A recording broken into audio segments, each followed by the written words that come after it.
kila monena pesa kinga ngumi asuwa yeteo parce que nzoto na ye pete pete lokola malemba kolina na ya diama Gisèle Oumba nana troublé au mon amour.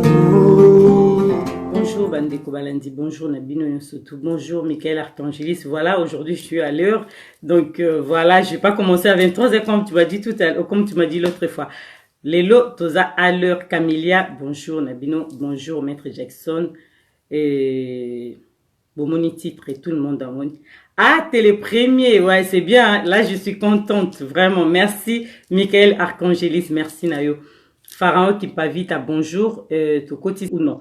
Maître Jackson, donc, Arzokota, il est le quoi Azali, avocat, à cause se présenter au boyebié, au bayebié, tena diamant noir, lelo, bozomona, aïe, sabiso, du comment et du pourquoi, et n'engeni les autres kamakambo, Ezali, na Congo démocratique, beau partager vidéo, beau partager vidéo, ndenge, tout ça, na diamant noir, tout ça, là, toujours, ba commentaire, na bino, ba question, au bozana, ngopona mboka, Yazali avocat, a expliqué biso diamant razana ba question na ye auto na ye mais bino bo expliquer pe bo koma pe ba commentaire na bino et diamant rakotanga ngo comme d'habitude ndenge to sala ka Michael Archangelis. Je pense que au église et ngoto moni lelo dimanche tout va à merveille to koti directement to éviter lelo ye yo a koti déjà Maître Jackson oyo to yebi biso nyonso mettre retour na sai à se présenter parce qu'Azali avocat donc Ayebi Makambu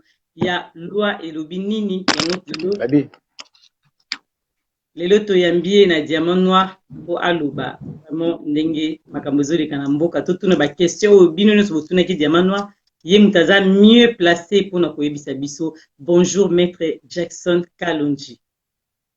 Bonjour maman Gisèle Oumba, maman patriote, bonjour, puis nazali ko saluer bandeko na biso nyonso oyo bazali connecté, bazali branché na émission Diamant Noir nazongiselo maloba.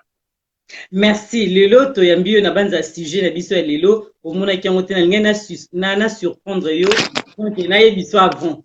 Donc toza na problème ya ceux qui transition sans Kabila est-ce possible mais non to combien de photo comme wana photo tout non bakambu ya élection lelo na Congo. Est-ce que c'est présenté Maître Jackson bat ba yebi oviso to yebi mingi mais ba misu batuninga invité c'est présenté pour notre tour na mboka Maître Jackson azaka nani. Merci beaucoup maman Gisèle Oumba, maman patriote Gisèle Oumba comme me présenter et koki kozala moi moke pasi parce que zali ko senga na milobela ngai moko na kokoka penza malamu te kasi na komeka ba o et important. Oui, kombo na ngai Jackson Kalonji Mushila.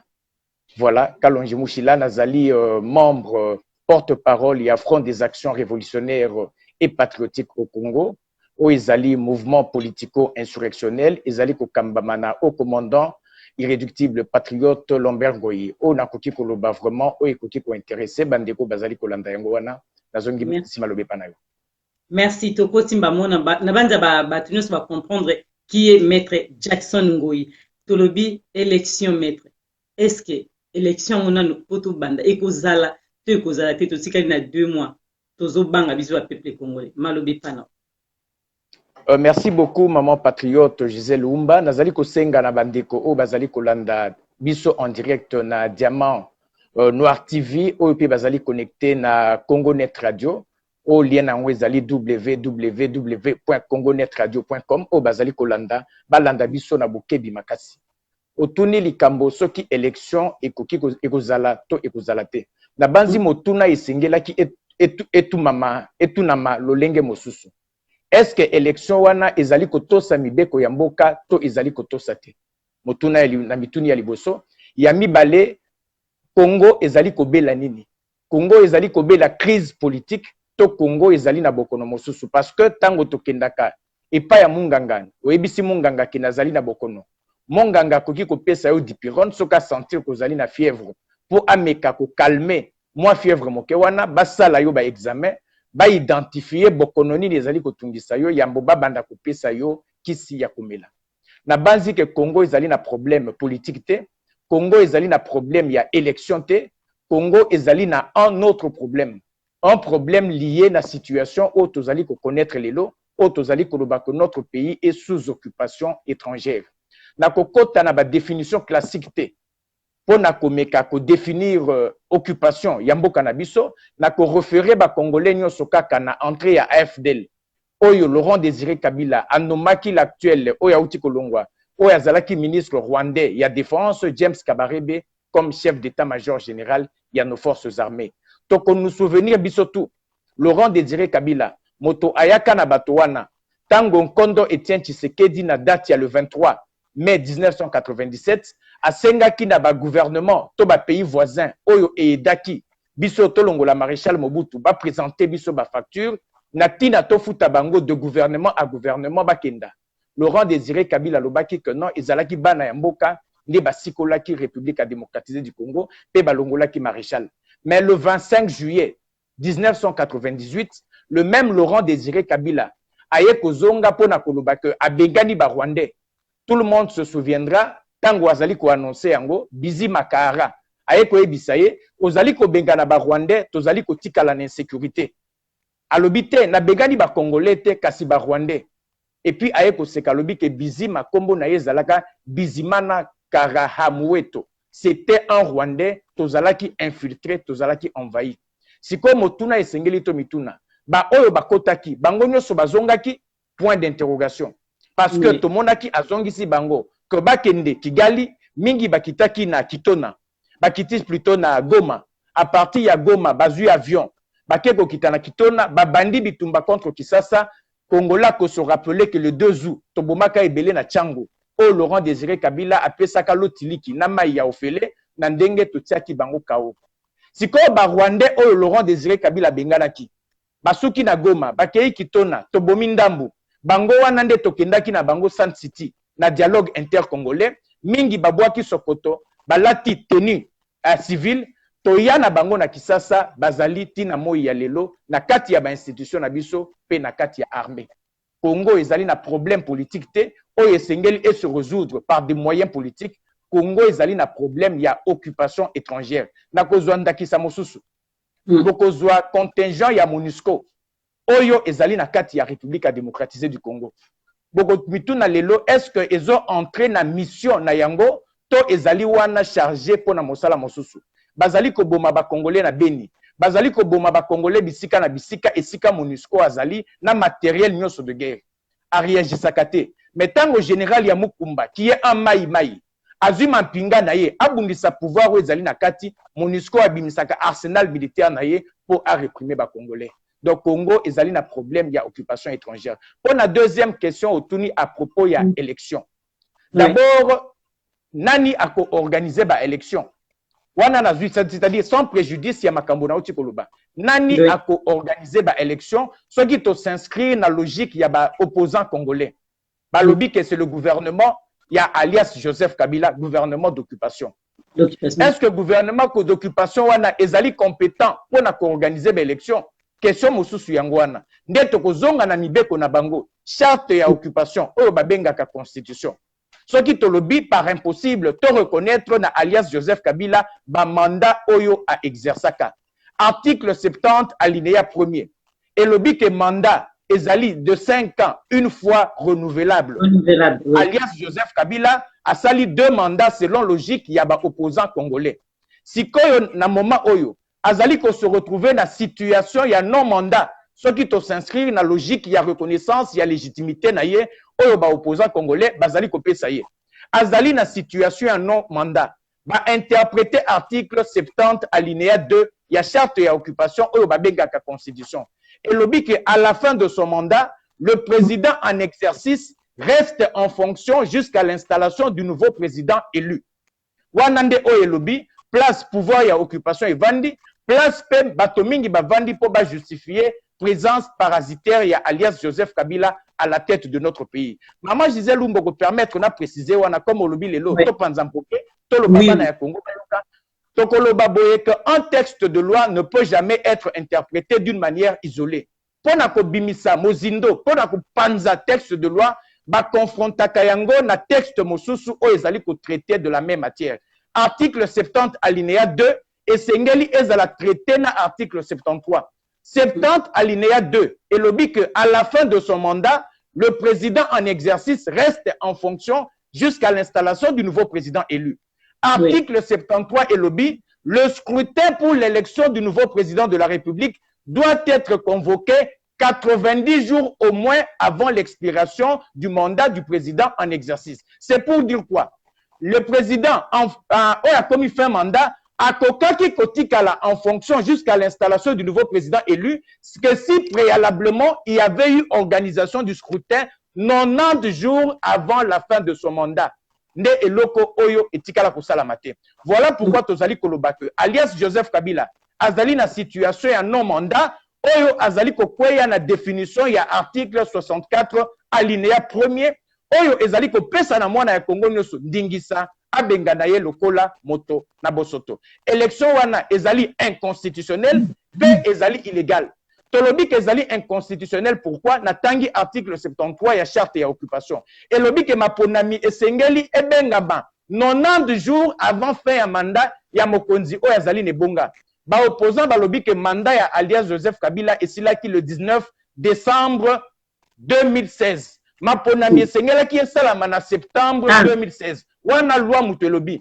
Mais maponami oyo ba se porter candidat ezali convoqué 730 jours après fin ya mandat ya alias Joseph Kabila. Donc ozali na situation ya inconstitutionnalité oyo ezali kosenga na peuple congolais atelema abenga na bato wana lokola bato na bosoto bango na ba complice na bango. Nazongiselo maloba maman Gisèle. Merci, merci maître Jackson, mais au cas où on est au lobby, bolobi sont exabientés. Namoni de quoi commis sont. Je comprends pas sont bozo kabiso ou pas bo ça la signe de vie parce que comment a commis sont exabientés. Je comprends pas. Maître Jackson yozo yokanga bien. Nazo très bien, très bien. Ah, donc Oasis la beauté naturelle. Combien de ceux qui sont bien ou pas pour la Batolobi sont mabé Waiza Pepe Mokonzi. Merci. Tolobi transition. Au cas où on lobby que élection où ils habitent pour tout le monde les 25 tout le monde les 25 décembre les 25 octobre pardon. Ba politicien na biso ba opposant wana ba kokutana bango no surtout na Afrique du Sud. Est-ce que maître Jackson nous a au courant na mopona kota na ba transition? Oui, nazali kozonga lisusu ouais, maman Gisèle Lumba que naza au courant to naza au courant te esengeli to ebisa na peuple congolais. Les élections oh bazali koloba ezali inconstitutionnel. Ezali ko violer article 73 ya charte ya occupation. Article 73 elobi nini élection esengeli ezala convoqué 90 jours avant fin ya mandat ya mokonzi oyo azalaki nebonga. Élection oyo bazali kokenda ezali convoqué 730 jours après fin ya mandat ya alias Joseph Kabila dont tokoki kopesa yango crédité kasi tote ya na peuple congolais atelemela bato wana atelemela ba candidat nyoso asala bango échec conformément à l'article 64 alinéa 1. Les élections sont inconstitutionnelles aussi. Maman Gisèle Lumba babeti masolo ya loi électorale. Oui. Tomoni ba déclarer bato mosusu invalider bato mosusu lolenge boye. Mais ce qui to kotika ka da loi électorale article 102 ya loi électorale elobi ke maponami esengeli esalema 90 jours avant fin ya mandat ya mokonzi oyo azali nebonga. Nazali kosenga na peuple congolais azali kolanda Diamant Noir TV oyo azali kolanda biso na nzela ya Congo Net Radio atuna ba opérateur politique atuna ba candidat élection bazali kokenda ezali convoqué conformément na constitution na bango to ezali na kati ya arbitraire na kati ya inconstitutionnalité na kati ya illégalité, c'est-à-dire accorder crédit na démarche oyo bazali kosala tozali kobima complice ya violation ya charte ya occupation. Il s'agit d'une bande de marginaux oyo peuple congolais sengeli asala bango échec. Mama Gisèle Lumba otuni pona makambo ezali kokenda na Afrique du Sud. Oui. Les partis politiques oyo ezali na kati ya Congo bazali na mandat ya peuple te bazali na mandat ata moko ya peuple te po babanda ko engager biso na ba démarche collaborationniste tokozonga kaka na mobekoli konzi oyo babetelaka tolo. Article 5 alinéa 1er na 2 ya constitution wana elobi nini souveraineté bokonzi ezali ya peuple congolais. Peuple adefisaka bokonzi na ye na baponami na ye obele na nzela ya maponami. Moto moko to linganga ya bato bakoki koyiba bokonzi ya peuple te po babanda kosalela yango en ces lieux et place oyo bazali kokenda Afrique du Sud nani atindi bango bazali kokenda kolobela mangomba na bango to bazali kokenda kolobela peuple congolais parce que disons-nous aujourd'hui tout le peuple congolais n'est pas membre du MLC tout le peuple congolais tozali ba membre ya UDPST tozali ba membre ya UNCT ba parti wana ezali ba parti étaté pour vouloir pour le compte du peuple congolais. Il s'agit d'une bande de malfrats au peuple congolais à Sengeli à Salabango échec nazongi selo maloba mama Gisèle Lumba. Mais to koti sikola mamba transition est-ce que est possible de tout qu'il y ait des transitions sans Kabila au cas où le coup la élection na lobby déjà ils habienté donc au cas où élection est salamité pour avant qu'il y ait une transition sans Kabila il faut que l'élection est à la tête. Bon, ce que l'élection est-ce que c'est possible de tout qu'il y ait une transition sans Kabila? Merci juridiquement beaucoup, maman parlant. Là, je pose ma question juridiquement parlant. Oui. Ah, wana utindinga ina koya na droit constitutionnel. Voilà. Na koloba yango na ndenge moko ya technicité makasi te po bana ya Congo bazali kolanda. Diamant Noir TV ba meka kososola. Mais yambo te tokota na oyo yango une précision s'impose. Maman Gisèle Lumba au permettre. Bakotisi eloko wana ya bosoto na mitu ya ba Congolais. Transition sans Kabila. Transition sans Kabila. Slogan wana ezali collaborationniste. Lokola ba slogan oyo le kaka yebela. Oyo le kaka yebela. Ezali ba pona ko voiler bato miso ko pesa pe Congolais orientation mosusu ya combat. Tozali ko bunda contre occupation. Tango tozali ko bunda contre occupation na kati ya camp de ya occupation tozali na ba occupant na ba collabo traditionnel, c'est-à-dire oh ba Mila Kisaka ke bazali ba collabo lokola la mère de Mende, lokola André Atundu, lokola Shadari, lokola Kimbuta. Tozali pe na ba collabo oppositionnel.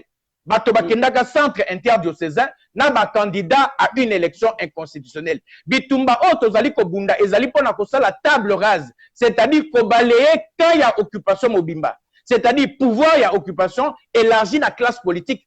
Nous ne luttons pas pour substituer alias Joseph Kabila par un autre malfaisant. Sokoyo Kimoto, ayebisio likambo ya transition sans Kabila, il s'agit d'une démarche collaborationniste. Tozonga na makambo ya droit.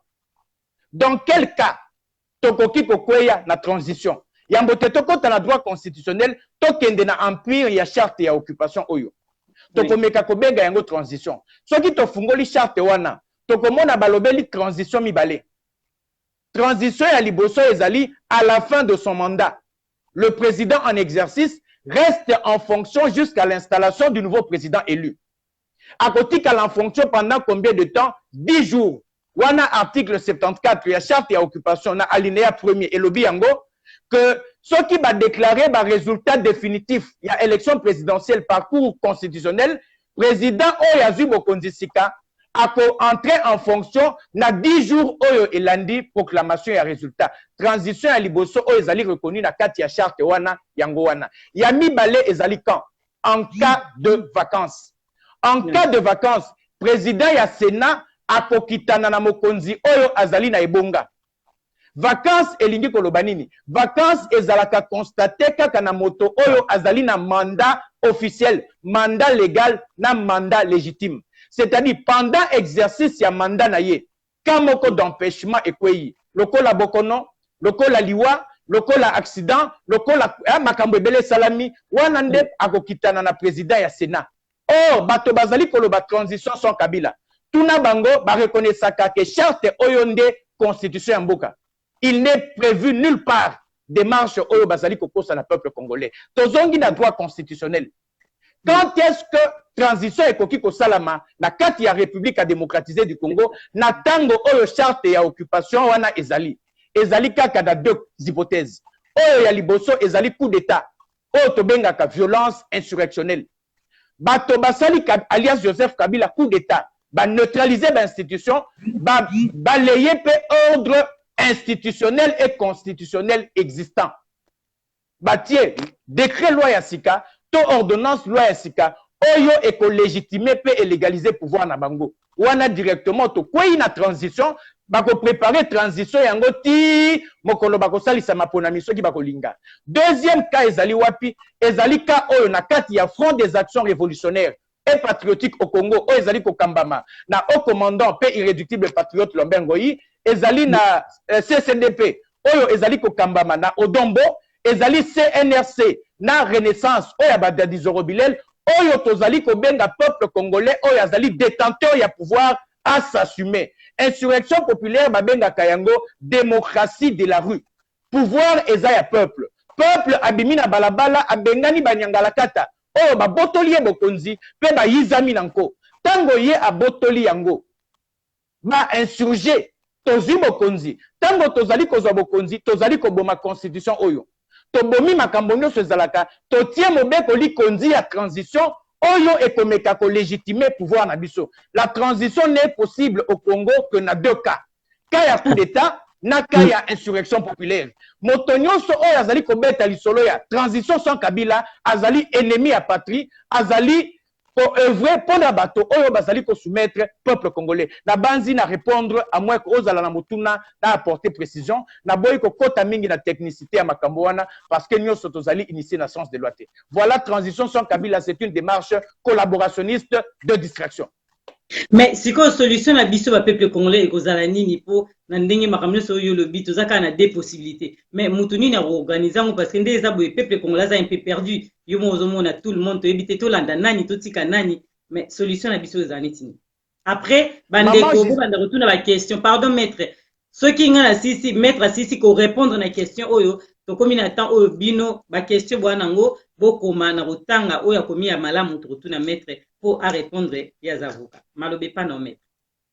Merci beaucoup maman Gisèle otuni motuna moko ya motuya makasi peuple congolais asala nini tokozonga na charte ya occupation na ko préciser à l'attention ya bato ebele bazali kolanda bakoloba que niveau ya FARPC Front des actions révolutionnaires et patriotiques au Congo oyo ezali ko kambama na irréductible patriote Lambert Ngoyi na mangomba mosusu neti CCDP neti Renaissance oyo badadi Zorobilel bazali ke tozali ko bunga bitumba tozali koloba une chose et son contraire. Tozali ko bengal constitution charte ya occupation mais tozali ko s'appuyer nango. Nazali ko ebisa na bana ya Congo que tozali ko s'appuyer kaka na ba disposition oyo ezali consacré na ba instruments juridiques internationaux. C'est-à-dire ezali ko entrer na ba droit pe ba devoir ya peuple congolais. Maman patriote Gisèle Otuni peuple asala nini? Peuple ndeko le pouvoir. Le détenteur du pouvoir politique dans tout état moderne ezalaka peuple. Nde omonaka bavulungisi bazali kokosa tokei élection même na États-Unis tokei élection même na France tokei élection pourquoi balobaka bakei élection bakei epa ya kolo bokonzi ezali peuple po apona tango basalaka constitution ya sika balobaka bakei référendum pourquoi bakei référendum bakei epa ya peuple po peuple yenda za na bokonzi dakolobake non mobeko oyo ekokonza ngai moto oyo akokonza ngai moto oyo akokamba ngai c'est-à-dire biso nde bakolo pouvoir tozali na kati ya mboka na ba occupant oyo batieli biso mobeko likonzi oyo batosaka te nous en tant que citoyens de la République démocratisée du Congo tozali kotala na article 64 alinéa 1er elobi na mama Gisèle Wumba elobi na Emery Capitaine elobi na Henri Bosenzo elobi na mwana nyonso ya Congo tonapesi yo ndingisa yo mwana ya Congo otelemela moto nyonso oyo azwi bokonzi na loma to azali kokumba yango na kobukaka mibeko ya mboka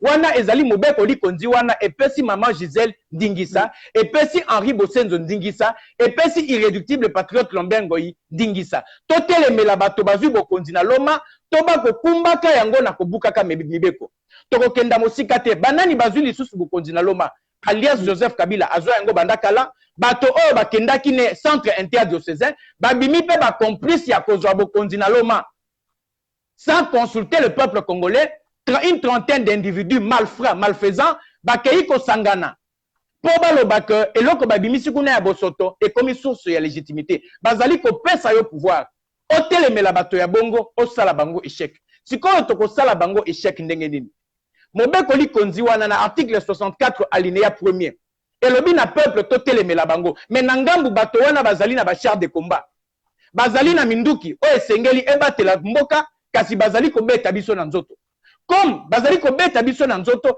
esengeli to nous ériger automatiquement en un peuple antiterroriste to recourir na ba même moyen que bango ba moyen ya violence pour le cas du peuple congolais ekozala ba moyen ya violence te kasi ekozala ba moyen ya contre violence oyo tokoki kobenga pe légitime défense bazali na droit ya kobomaka biso te, bazali na droit ya kobotola biso mboka te, bazali na droit ya konyokola moto azali pembeni na ngai te. Esengeli totelemela bango, to ndongwana na bango, to betana na bango mbunzu na mbunzu ti bakopakata moko te abika na ngambu na bango. Ezali pouvoir bapesi biso.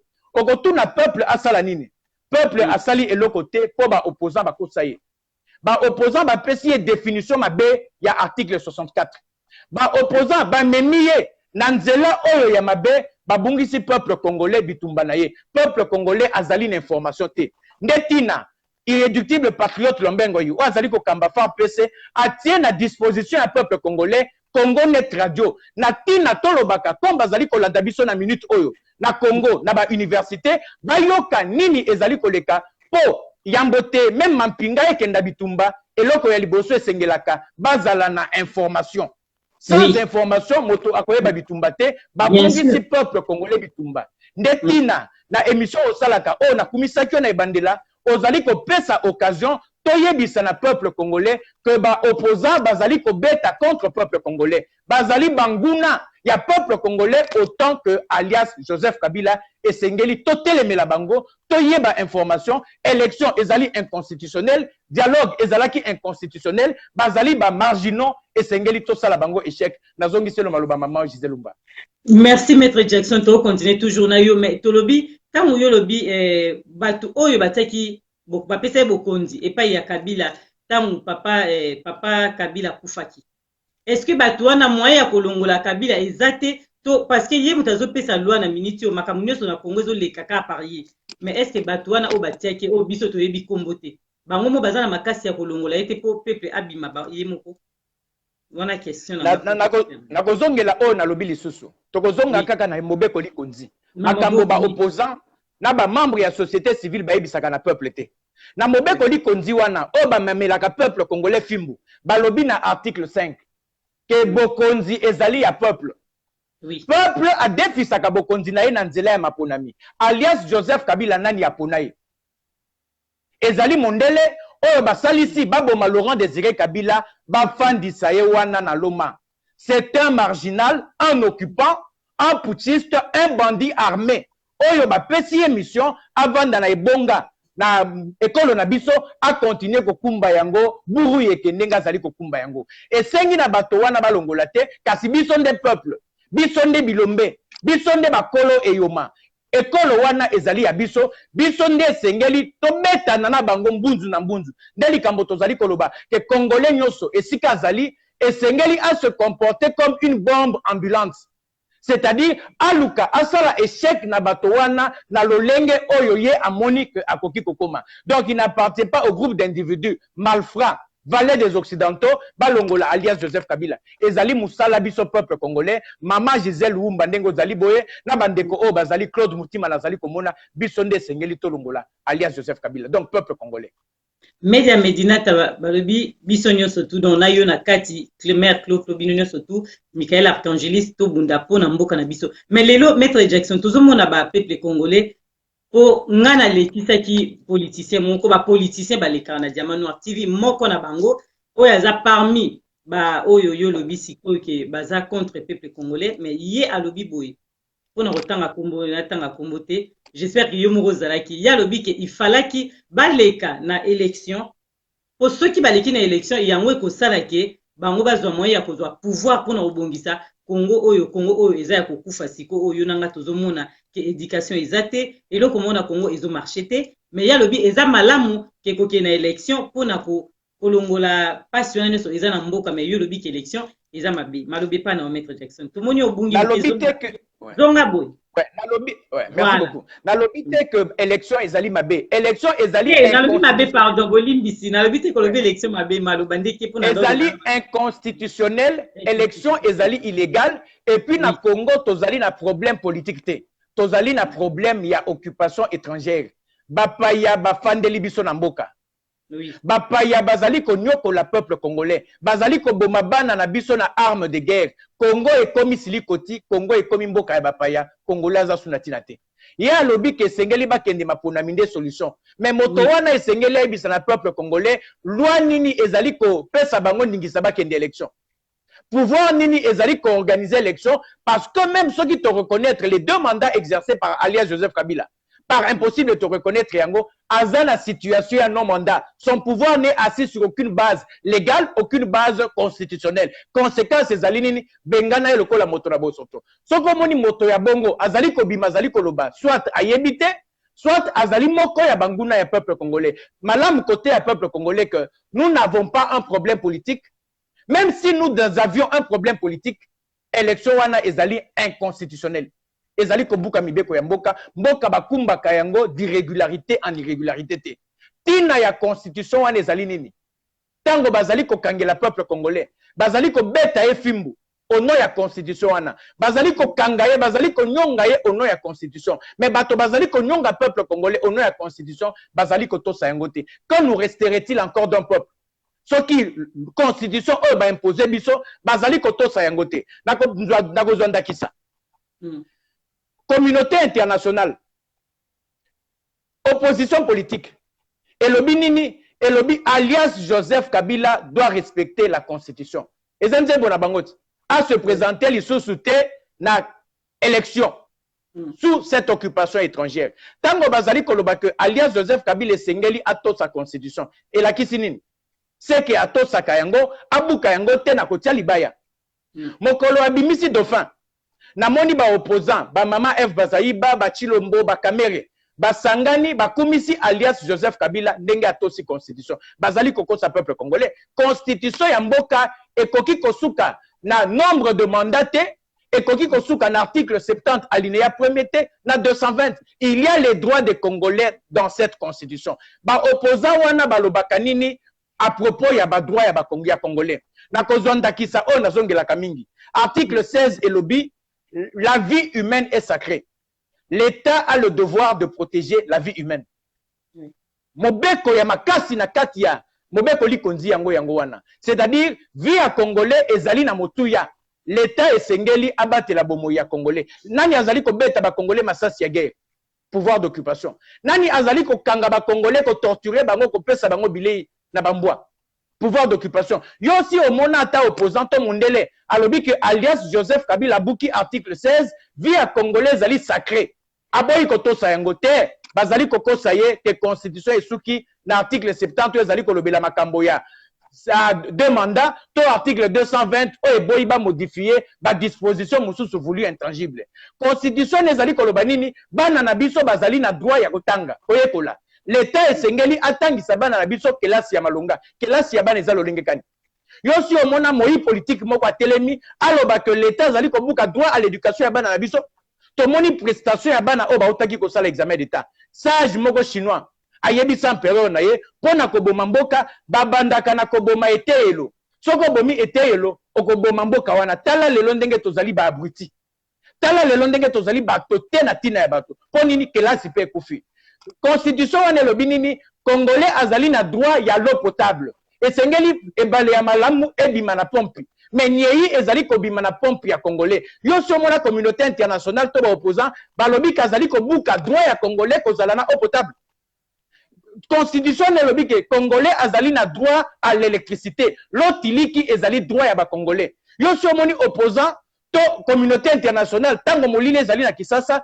bakoloba ke pouvoir d'occupation et buki droit ya ba Congolais kozala na lotiliki balobi ke Congolais ezali na droit à un environnement sain c'est-à-dire avanda esika ya bopeto mais tozali kovanda na bapuku tozali kovanda na bosoto yo si omona balobi ke alias Joseph Kabila azali kobuka droit ya ba Congolais à un environnement sain mibeko ya mboka elobi nini soki okangi moto okangi na police judiciaire okosambisa ye 48 heures 2 jours soki eleki zongisa ye na liberté tokumba ye mbangu na magistrat ya parquet basambisa ye mais tomona Christopher Ngoyi Mutamba coordonnateur ya société civile asala mikolo boni na ANER 68 jours sima ya 68 jours olio bamema ye na magistrat ya parquet bamema ye pa ministre intérieur makambo ya bongo esalama wapi babuki ba droit ya ba Congolais carbone bakanga ye na ANER plus de 70 jours esalama wapi voilà que bakosi peuple congolais que constitution esuki na oyo bango bazali koloba po babimisa biso nyonso babolole voilà nazali koloba mama Wumba pona kozonga na oyo tolobi moto oyo azali koloba que solution ezali na élection azali moto ya lokuta soit ayebite soit ayebi kasi azali kosalela bapaya bayebite yango moni tout le monde azolobela élection pardon na kati maloba mais media medina ta olobi ke azoloba bien mais aza avocat ayebi baloi yango tozotuna ye il faut kaka loba bien maître Jackson bakongolais baza perdu bayebi te mingi bayebi te bazolanda baleader politique na nsima bayebi na bango te bazolanda kaka na bilandalanda yango totuni tokotisi yo moto mayele oyo oyebi loi ya mboka elobaka nini constitution elobi nini au cas où président en place a respecté yango te sort na ye ezalaka nini po biso nyonso bapeple congolais toloba sisa maloba na yo apres répondre na question oyo po nabosana yango te merci. alias Joseph Kabila azali na situation ya non mandat. Oui.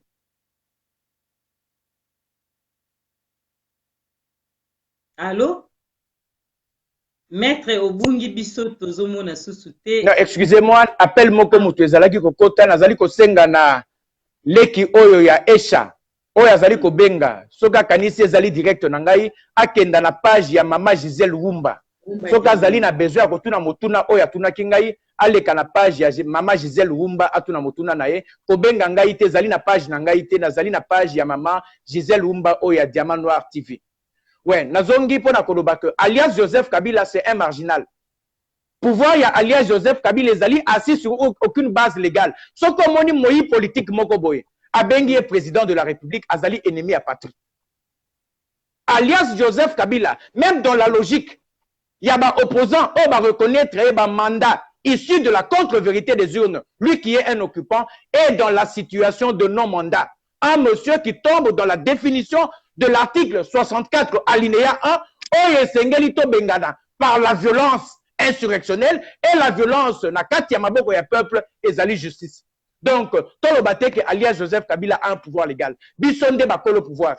Babotoli biso pouvoir, bazali ko konzengo na loma. Eza bord na biso. Esengeli to récupérer bord na biso, to kamba yango, to pesa pe na bato. O basengeli bakumba biso.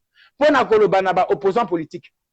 Ba opposant politique nengo lobi que bazali koyebisa te peuple congolais te. Mais na bamboka tout ofandi, mama Gisèle ozali na France. Omonaka ba parti ou etambolaka kuna. Parti politique etambolaka sur base d'une philosophie politique, d'une pensée positive, d'un idéal et d'un programme. Okomona na ba parti ezali na mboka oyo fandi, to na bamboka mosusu oyo ezali na molongo, balandaka parti likolo ya projet de société ya parti wana. Kaka na kati ya Congo, nde okokuta bazolanda parti lelongi ya moto. Okotuna ke parti wana bitumba nini eyebani te, parti ezali ko s'identifier à des individus. Okokenda ndenge na utaki koloba dernièrement okokenda na UNC okoloba UNC bitumba na bango ezali nini bakolakisa yo elongi ya Vital Kamerhe otuni quelle est la pensée positive de Vital Kamerhe pour ce pays bakoyebisa ye yo ke azali mopepe ya sika makambo bongo elika na mboka nini mama na mboka responsable okokenda epa ya Martin Fayulu eside olobi eside parti projet na bino ezali nini aux soldats du peuple moto azali kokamba yango mais philosophie na bino o esengeli to adhérer na yango o te Martin Fayulu soldat du peuple donc soki moto akabolaki ba tract na Kingasani to kenda ko ponda ye to betela ye maboko parce que azali soldat du peuple oko kenda na UDPS okokuta elongi lobe ezalaki elongi ya Nkondo Etienne Tshisekedi paix à son âme lelo ezali elongi ya Félix Tshilombo okotuna quelle est la pensée positive de Félix Tshilombo bakoyebisa yo que non il est populaire soko tuni pensée positive ya Félix Tshilombo ezali nini bakoyebisa yo état de droit soko tuni bango état de droit elakisi nini babengi yo moto na nganda babengi yo jaloux babengi yo haineux jamais mboka bakumbaka yango bongo okei na palu oyo mon général Bamwela azongelaka mingi bakolobaka soko oyebi politique te tuna Gizenga alakisa yo balobaka yango na Kikongo mboka nini etambolaka bongo vous pensez qu'avec ces sectes là politico-mystique, tribalo-familial, Congo a koki ko espérer na un avenir meilleur. Yango tozali koloba. Tozo ya ko siko la mboka. Tozali ko réveiller peuple congolais à téléma parce que plus jamais dans notre pays, biloko ya bongo koki kozala. Nazongi selo maloba mama. Mais Tonito Tuna, c'est quoi les rôles des partis politiques dans un pays d'après eux-mêmes? Rôle n'est à parti politique. Rôle principal, il y a parti politique ezali conquête, il y a pouvoir politique. Exercice na yango na conservation na yango parti oyo ezali na kati ya opposition tokozwa ndakisa ya ANC tango démocratie ekoti bakei conquête ya pouvoir politique bakei tango maponami ezali kosalama tango parti esengeli ezwa pouvoir bakokenda epai ya peuple bayebisa peuple tokosalela yo nini baséduire peuple na discours oyo peuple akose retrouver pa moni bolamu na ye tango bakokenda na maponami baconquérir pouvoir baluki koconserver yango comment en répondant aux aspirations du peuple tango bazali koexercer pouvoir yango bazali korépondre na baattente ya peuple po peuple azala kaka na confiance na bango po maponami oyo ekoya apona bango parti oyo ezali na pouvoir te et se retrouver na opposition dans un régime démocratique tango se retrouver na opposition mosala na bango ezali nini ezali veiller sur ba oyo bazali kokamba kobimisa bambeba bazali kosala koyebisa bango oyo esengeli basala pona bolamu ya peuple pe kolakisa mbeba na bango na miso ya peuple mais baparti ya République démocratisée du Congo tolandaki meeting na bango oyo ezalaki na stade Esplanade Stade des Martyrs. Merci, oui. Je n'ai entendu aucun discours politique et responsable. Je n'ai entendu aucun discours d'État. Namoni batomoko ba narrateur de la bonne aventure babimi babete la peuple congolais makambo moko ezali ko cadrer tena exercice ya pouvoir politique na mboka. Comment dans un exemple tango tokozwa pouvoir tokosilisa nzala est-ce que Congo azali na problème ya nzala soki mboka oyo ezongi na maboko na biso na tuni maman sabi mboka na biso tozali na mabele oyo tokoki kosalela yango peuple congolais alala nzala te mais qu'est-ce que le peuple congolais veut entendre? Malheureusement le peuple congolais tellement qu'il n'a pas été éduqué civiquement na kati ya ba parti politique ayebi ba droit na ba devoir na yete le peuple congolais pense que soki ba yebise likambo ba ujana yango wana nde kokumba bonsomi na ekolo na ye tomonaki mpe mingi bayembi defa wazonga bakanisi ke soki defa wazongi na Congo nde Congo ebongi le peuple congolais azali le peuple te bolimbisa ngai c'est un ensemble de populations oyo azali ko se retrouver na kati ya mboka na biso parce que un peuple est instruit civiquement peuple esengeli ayeba ba droit na ye na ba devoir na ye est-ce que Congolais ayebi droit na ye Congolais ayebi droit na ye te Congolais ayebi ba devoir na ye ayebi ba devoir na ye te parce que devoir ya mutuya esengeli to bengana ba opposant na alliance Joseph Kabila kasi peuple azali koyeba te voilà na environnement démocratique situation yango wana mais na environnement ya occupation peuple il faut s'ériger en un peuple antiterroriste le cas du Congo on a assassiné Rossi Mukendi na ba arme de guerre on a assassiné Deschamps Kapangala na ba arme de guerre préambule il y a déclaration universelle des droits de l'homme il y a 1948 à laquelle notre pays a adhéré et le Bénin il y a oppression quand ils allaient légitimer contre-violence lorsque même voisin nayo azali victime d'une violence d'une oppression injuste là il n'est plus question même de pensée politique ça nous place automatiquement naturellement en position de légitime défense de recourir à des moyens de contre-violence pour sauver les nôtres. Dès que le peuple congolais fait la démarche et front des actions révolutionnaires et patriotiques au Congo, le mouvement auquel je fais partie, oh nazali porte-parole na yango ezali ko kambama na irréductible patriote lombengo yi. Merci maître. Maître tout nasu na natanga ndeko moka lobi alobi il faut non loi là-bas. Alobi c'est pourquoi il faut même supprimer les principes des élections pour 10 ans pour éduquer d'abord les gens car l'heure actuelle le vote est tribal. Mais maître Jackson, ceux qui te supprimer de totangi ndeko ya no loi là-bas, ceux qui va supprimer au cas où va supprimer l'élection pendant 10 ans ndeko alobi po toni tout temps ba question na bango comme ça tous va réponse bison stoye ba auto yebité. Mais na 10 ans na nyoso tout po nani siko eroza ndenge nini po so to bengani mukonzi wana na mbangu te ba bazo ko sa elo monter ya bika to supprimer et to roza ndenge nini na 10 ans na ceux qui va supprimer au cas où va supprimer élection ndenge ndeko alobi po pe ça y réponse na question. Nazali ko saluer patriote non lwalaba un des résistants de terrain oya bundaka affrontaka pouvoir d'occupation en place nako kamwisa peuple congolais élection na salama na Congo te élection na salama na Congo te.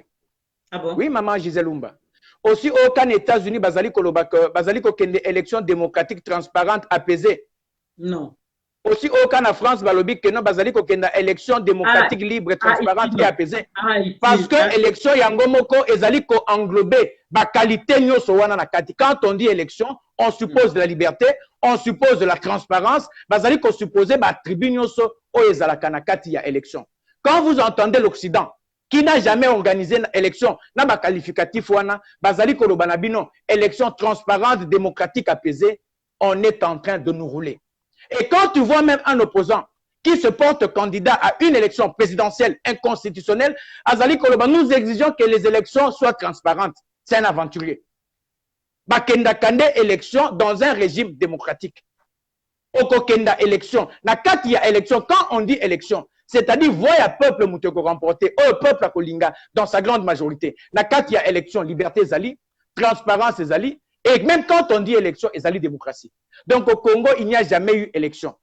Parce que depuis 97, mon cannabis ezalaka envahi par étrangers et puis ekokwea na occupation étrangère.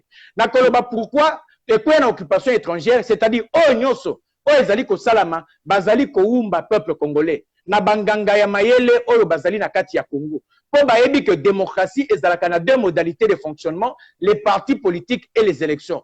Babimiseli peuple congolais élection na élection na ba parti politique po bakosa ye ke ba modalité mibale ya démocratie yango wana na kati ya Congo.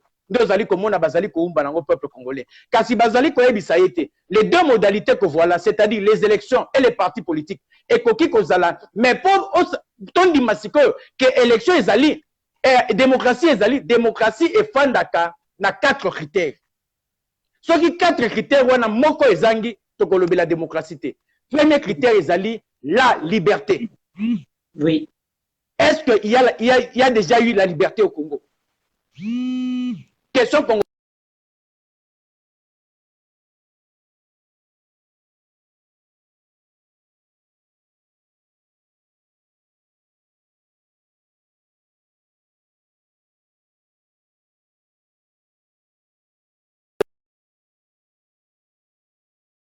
Accident wana babomaye babimisa mwana ya boshaba kenda la poto.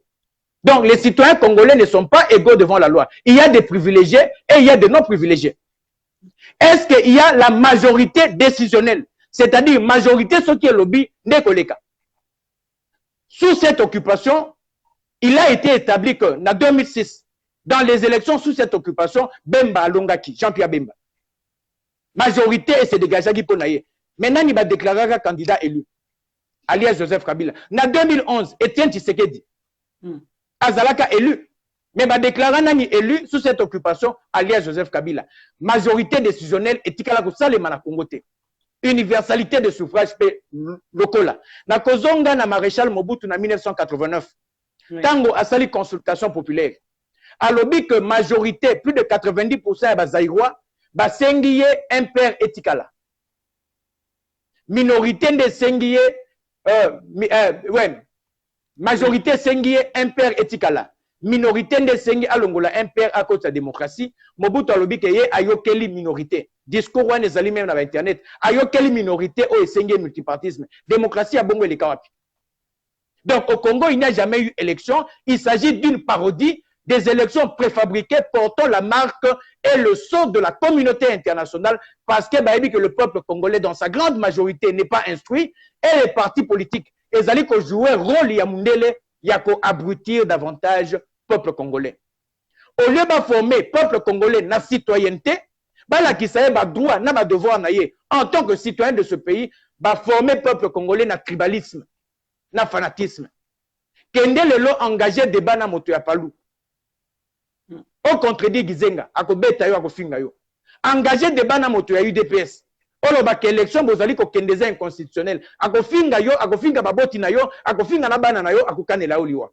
Donc en leur place, ba former ba citoyens, bango ba former ba tribaliste, ba former ba fanatique. Donc il n'y a jamais eu élection dans ce pays. Tango mboka ekosi kolama. Na éducation civique, au peuple congolais sengeli na yango, de ba insurgé au tokozwa pouvoir na kati ya Congo, tokotala comment faire pour baliser voie pour l'avènement et la démocratie na mboka. Je pense que la Cour répond à des questions. Maman Claudine, mère Claude Lobby, la question est comment faire passer ces messages na kati ya mboka. Parce que message, j'espère qu'ils ont les Kanamboka déjà, ou le Bakiamo, mais Namoni ya comprenait qui était donc tout nika question, message. Oui, Nazali Koloba, que pour l'instant, Tozali suivi à travers toute la République démocratisée du Congo, Nanzela ya Congo Net Radio. Congo Net Radio, lien na yango ezali www.congonetradio.com. Mama Klo place ozali wana. Okoki kobeta na téléphone na yo. Obeti www.congonetradio.com. Okoyoka ndenge tozali koloba na mama Gisèle Wumba awa ezali ndenge na Congo pe bazali kolanda lokola ba crédit ba unité ba data eza cher kuna nde au commandant ya Front des actions révolutionnaires et patriotiques au Congo a disponibilisé radio wana pour congolais sika zali kaka ba unité otosalelaka WhatsApp akoki ko se connecter na téléphone na ye abandi kolanda o tozali koloba mwana oya uti ko benganga sikoyo oya Esha oyo alingi ko intervenir akomi pe awa que azali kolanda biso à partir ya Kinshasa tozali kozwa pe ba message awa na koki kotanga ya ba petit na ngai étudiant o bazali na Unikin bazali ko benga bazali koloba ke oui bazali prêt pour na kotomboka soki tolobi pe topesi précision ba ko kitela bango ba bombu kuna ça dit nous sommes en train de suivre ici et de lire les commentaires de nos enfants qui sont en train de nous suivre là-bas donc message ezali kokenda tozali biso nyonso pe ba prédicateur ya bonne nouvelle ya libération ndenge tozali boto tozalaka komona na Kisasa okoti na taxi bisto na Sotraz okomona papa pasteur mo akoti abandi kotia bino sango malamu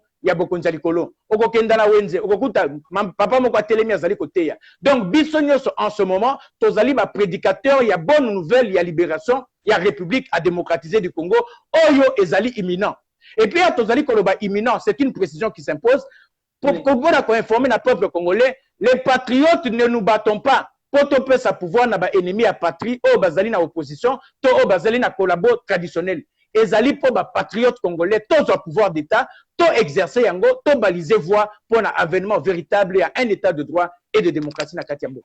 Maître Jackson, merci. Na tout na motuna moko ba comprendre c'est pourquoi diamano azo tout na est vraiment très important pour na koyeba élection na lingala tango lingi o yanoli la bisongo élection et lobby nini définition élection parce que mingi balbango na loyenge to éviter élection tozo baka biso tozo ken élection donc ba parti na biso to ça élection bazo ganga élection mais la lingala maître expliquer biso en détail élection et lobby élection et la kisi maponami oui tango bazali koloba élection bazali koloba maponami elingi kolakisa nini bato oyo bazali kobeta lokole oyo bazali kobeta lolaka ke sengeli maponami esalama bazali kososola ke bana ya mboka nde bakolo bokonzi ti bazali koloba ke non tozali kokenda maponami tozali kokenda epai ya bakolo bokonzi biso peuple ya Congo bana ya Congo po topesa bokonzi na songolo topakala akamba biso na bokonzi ya mboka to na niveau ya députation nationale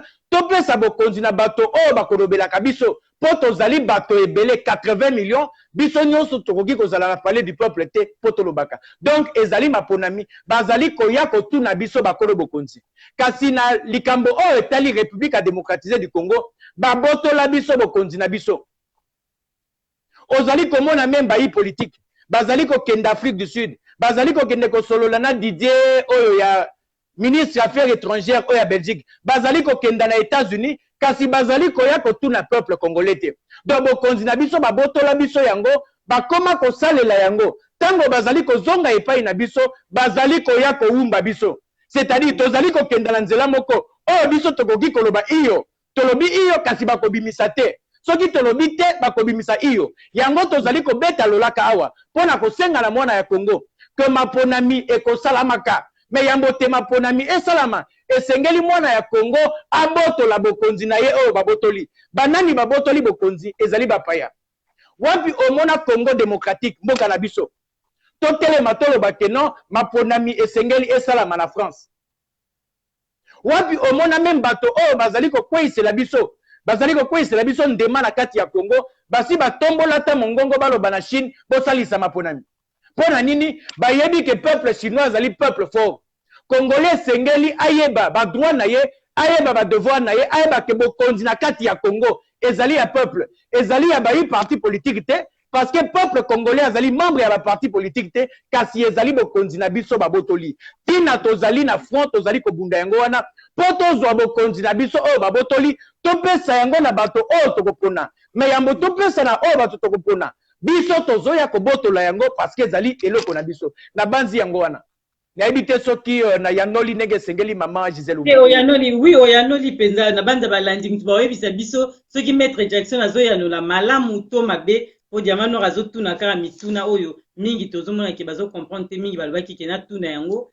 epa na yo maître Jackson toyeba nini po ezoleka mutu nyonso azobaka élection tokende élection et eloko moko tolingi toloba avant totanga ndeko alobi Nolwala ba toujours alobi la tricherie électorale a lieu aussi bien dans les dictatures qui est dans le pays dit démocratique. Les problèmes est dans les chefs du peuple qui ne comprend pas ses droits et comment les revendiquer. Donc, voilà, maître Jackson.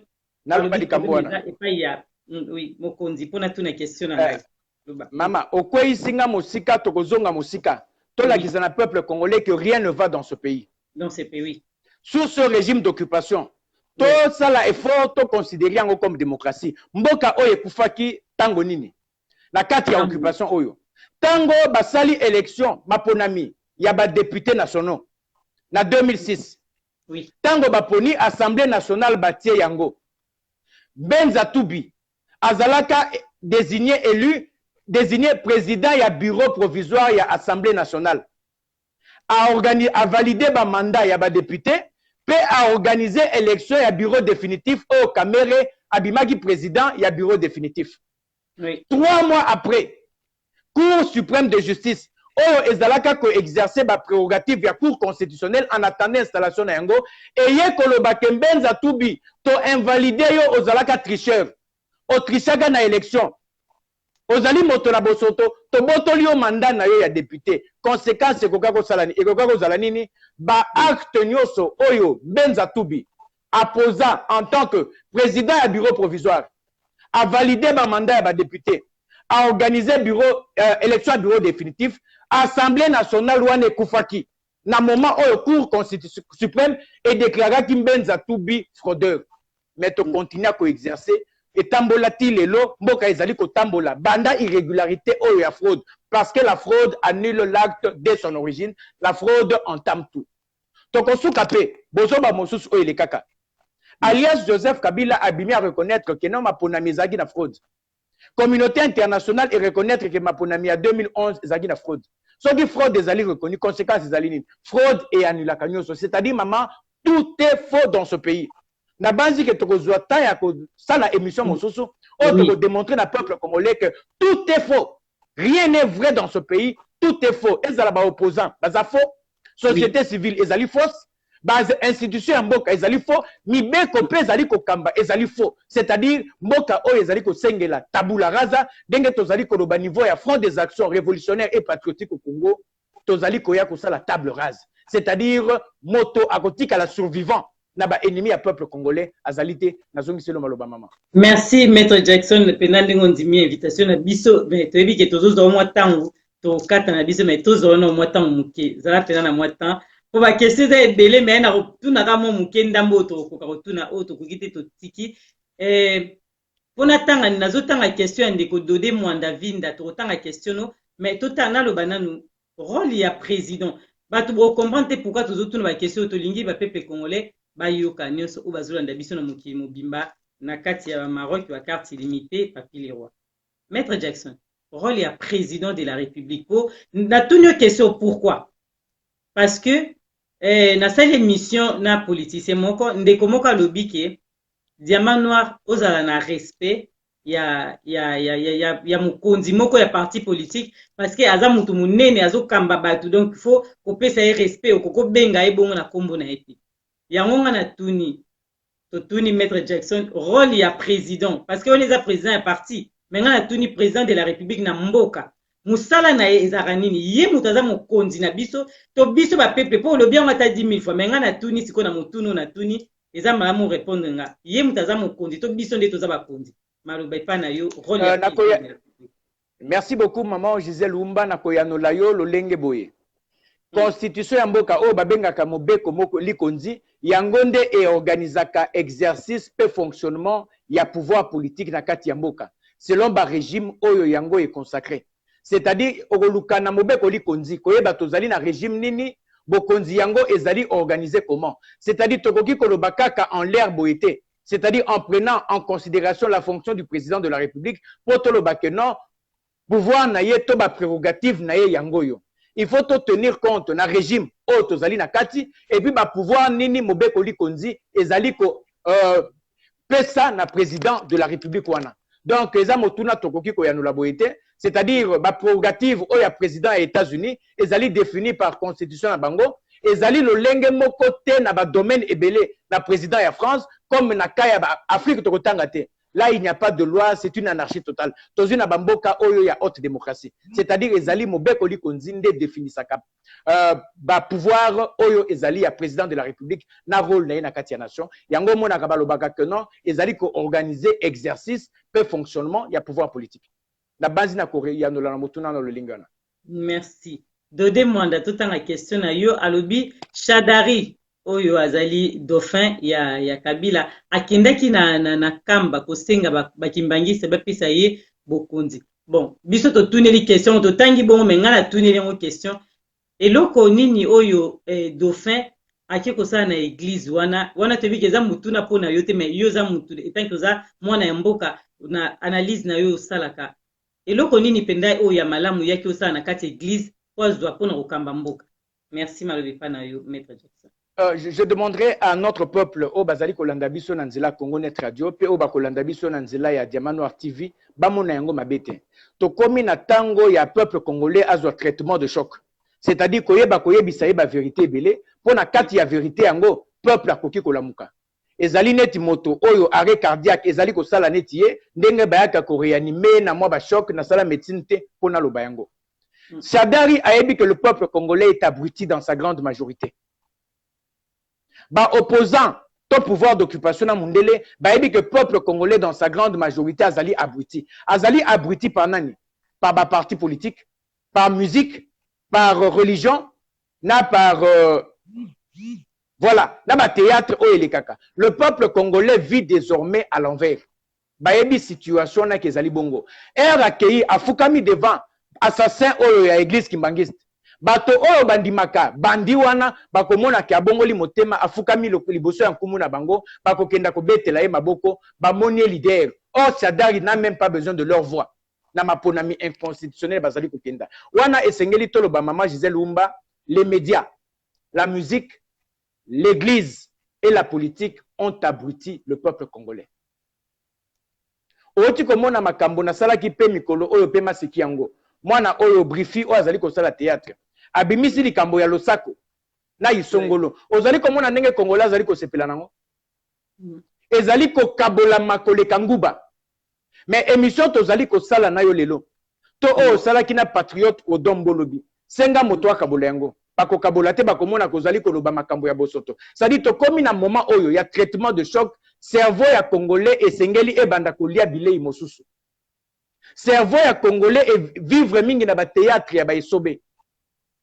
Cerveau ya congolais vivre mingi na tribalisme.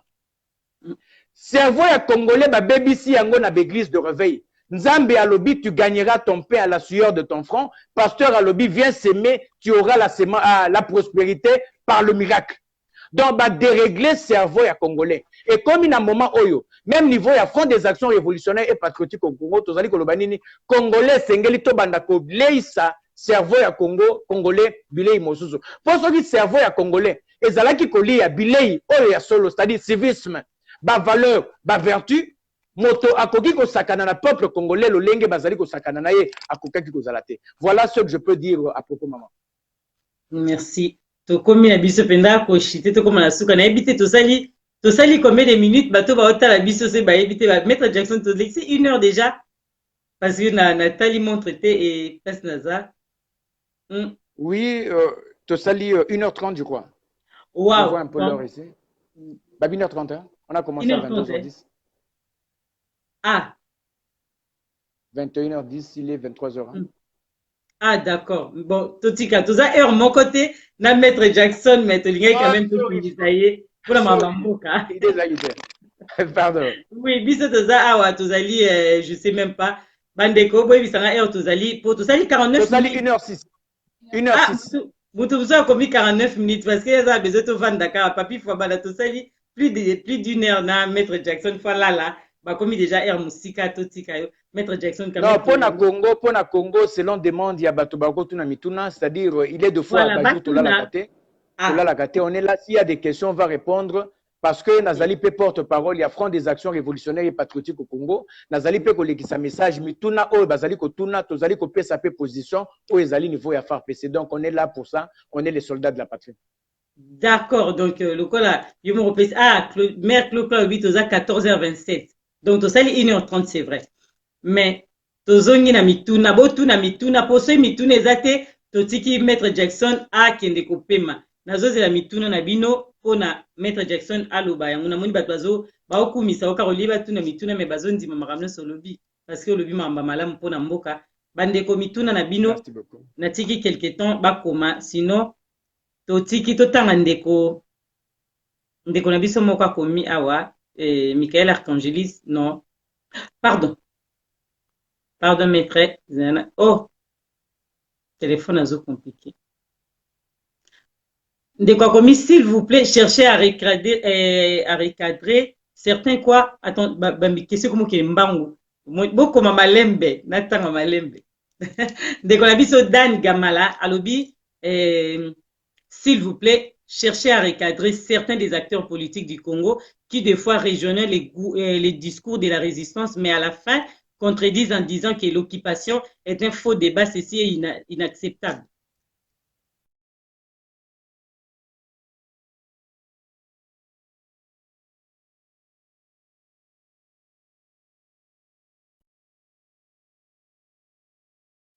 Là qui sont dans la classe politique sont des coopérants.